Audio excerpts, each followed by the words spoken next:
नमस्कार, welcome to reviving rituals. अभी the Lancet diabetes and endocrinology journal की एक स्टडी आई है जिसमें कि पिछली साल यानी साल 2020 में 20,000 से भी ज्यादा लोगों पर शोध करके ये कंक्लूजन निकाला गया कि जिन लोगों को इस कोविड पैंडेमिक में हॉस्पिटलाइजेशन की आवश्यकता पड़ी थी या जो लोग इस बैटल में अपनी जिंदगी की लड़ाई हार चुके थे, उनमें से 60% से भी ज्यादा लोग ओबीज या ओवरवेट की कैटेगरी में आते हैं। तो यहाँ हम देख सकते हैं कि किस प्रकार से ओबेसिटी या मोटापा जो है वो एक साइलेंट किलर की तरह काम कर रहा है। ये ओबेसिटी इतनी डेंजरस क्यों है? क्योंकि कई मेटाबॉलिक डिसऑर्डर्स या लाइफस्टाइल डिसऑर्डर्स या हम यूँ कहें कि मेटाबॉलिक सिंड्रोम्स जो होते हैं, उनके जो मेजर प्री डिस्पोजिंग फैक्टर्स हैं उसमें से एक मेजर फैक्टर ओबेसिटी है। और अभी इस पैंडेमिक की सिचुएशन में हम देखें तो जब बिलो 40 इयर्स की एज वाले ओवरवेट पेशेंट्स कोविड से प्रभावित होने लगे तो ये पाया गया कि इनका इंसुलिन रेजिस्टेंस काफी हाई है। इसके कारण क्या होता है कि जो लिवर की सेल्स है, मसल सेल्स हैं, फैट सेल्स हैं, वो ब्लड में जो ग्लूकोज रहता है उसको प्रॉपरली रिस्पॉन्स नहीं कर पाते हैं और ब्लड का जो शुगर लेवल है वो बढ़ता जाता है।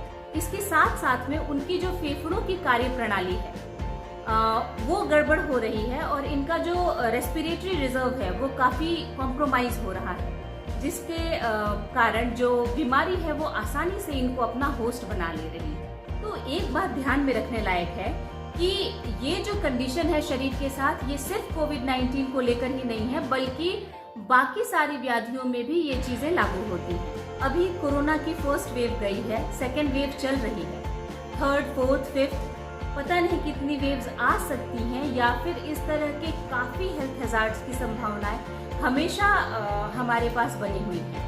तो यदि आपको एक हेल्दी लाइफ चाहिए तो आपको फिजिकली और मेंटली दोनों तरह से फिट रहना पड़ेगा।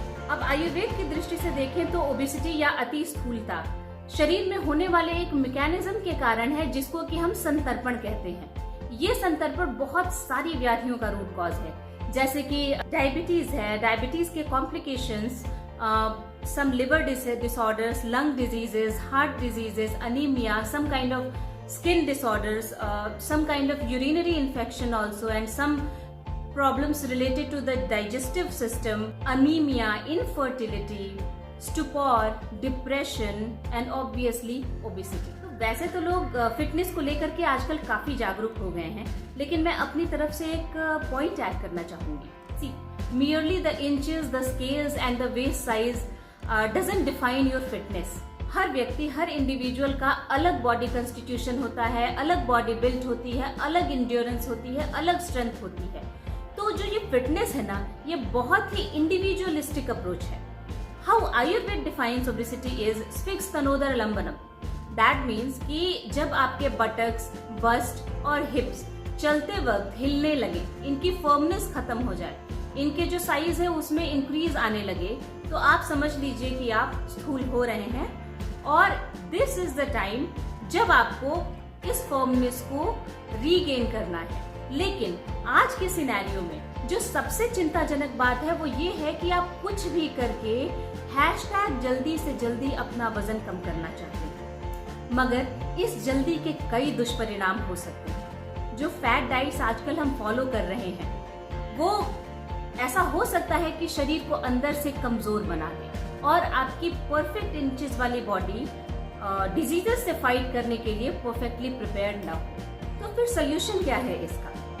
पहली बात यह है कि always follow a slow and steady way to lose weight. The second thing is, इसके साथ में आप जो डाइट ले रहे हैं वो डाइट एटलीस्ट आपकी जो न्यूट्रिशनल रिक्वायरमेंट है उसको पूरा करना चाहिए, क्योंकि जो पिल्स हम एक्स्ट्रा लेते हैं तो वो पिल्स मेडिसिन हैं। वो उस कंडीशन के लिए है जब आप बीमार हो और उस वक्त आपको भोजन से भरपूर ऊर्जा या भरपूर न्यूट्रिएंट्स मिल नहीं पा रहे हो, या फिर बीमारी की वजह से आपका जो शरीर है वो न्यूट्रिएंट्स बना नहीं पा रहा हो। और यहाँ पर आप अपनी चॉइस से बॉडी को इस फेज में क्यों डाल रहे हैं? It's not a good choice. अगली चीज ये है कि हमेशा भूख लगे तभी खाना खाना है। ये बीच बीच के कॉफी ब्रेक्स और tea breaks These are unnecessary. Next thing is always follow the rule of 2:1:1. यानी जब भी आप खाना खाते हैं तो 2 भाग सॉलिड रहना चाहिए, 1 भाग लिक्विड रहना चाहिए इंक्लूडिंग वाटर, और 1 भाग जो है वो खाली रहना चाहिए, ताकि जो आपने खाया है खाना उसका पचन बहुत बढ़िया से हो सके। खाने के बीच में सिप सिप करके 1 से 2 घूंट आप पानी पीजिए। इसके साथ नेचुरली और हेल्दी तरीके से बॉडी को लीन बनाने के लिए ऑथेंटिक आयुर्वेद के प्रोटोकॉल्स आप फॉलो कर सकते हैं, जिसमें कि डाइट, लाइफस्टाइल और पंचकर्म, ये तीनों के तीनों एक साथ पेशेंट को बताए जाते हैं। पंचकर्म वेट मैनेजमेंट की एक बहुत ही बढ़िया प्रोसीजर है, जिसमें कि बॉडी को रीशेप किया जाता है, not by starving the body but by rejuvenating each and every cell of the body. देखिए ना, अभी क्या करते हैं, हम सारे जंक फूड खाते हैं, ओवर ईटिंग करते हैं, और फिर सडनली हम किसी भी तरह के स्मूदी डाइट पे या फिर अल्ट्रा लो कार्ब डाइट पे, प्रोटीन डाइट पे, या इस तरह की किसी भी डाइट पे शिफ्ट हो जाते हैं। तो ये जो अचानक का ट्रांजिशन है वो बॉडी कैसे झेलेगी? On the flip side, panchakarma से पहले बॉडी को इंडिविजुअल के अकॉर्डिंग प्रिपेयर किया जाता है। इसमें प्री पंचकर्म और पोस्ट पंचकर्म रेजीम जो है वो भी उतने ही इम्पोर्टेंट है जितनी की मेन प्रोसीजर है। और यहाँ पर इसके बाद आपके बॉडी में सडन ट्रांजिशन नहीं होता है, बल्कि एक बहुत ही वेल प्लान्ड तरीके से ट्रांसफॉर्मेशन होता है। और सबसे बेस्ट थिंग ये है कि बाकी थेरेपीज में प्रेफरेंस आपके वेट को दिया जाता है। वेट अगर कम हुआ तो आप फिट हो गए। आयुर्वेद में प्रेफरेंस जो रूट कॉज है, संतर्पण, क्योंकि वो रूट कॉज बहुत सारी डिजीजेस का कॉज है, तो हम उस संतर्पण पर ज्यादा करके फोकस करते हैं, और तब बॉडी में जो मेटाबॉलिक डेविएशन है वो नॉर्मल होता है, और डिजीज के साथ साथ में आपकी ओबेसिटी जो है वो भी कम हो जाती है। फिर चाहे वो डायबिटीज हो, थायराइड प्रॉब्लम्स हो, other kind of hormonal problems हो, PCOD, PCOS, lung disorders, liver disorders और हार्ट डिसऑर्डर्स और इवन ब्रेन डिसऑर्डर्स।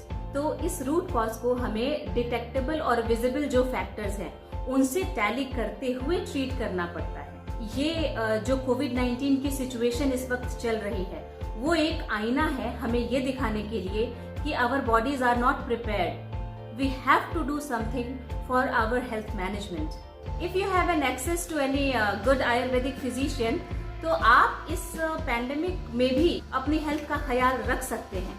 कुछ ऐसी प्रोसीजर्स हैं जो कंसल्टेशन के बाद घर पे भी की जा सकती हैं, आप उसका उपयोग कर सकते हैं। तो अपना ख्याल रखें। Have a happy and healthy life. धन्यवाद।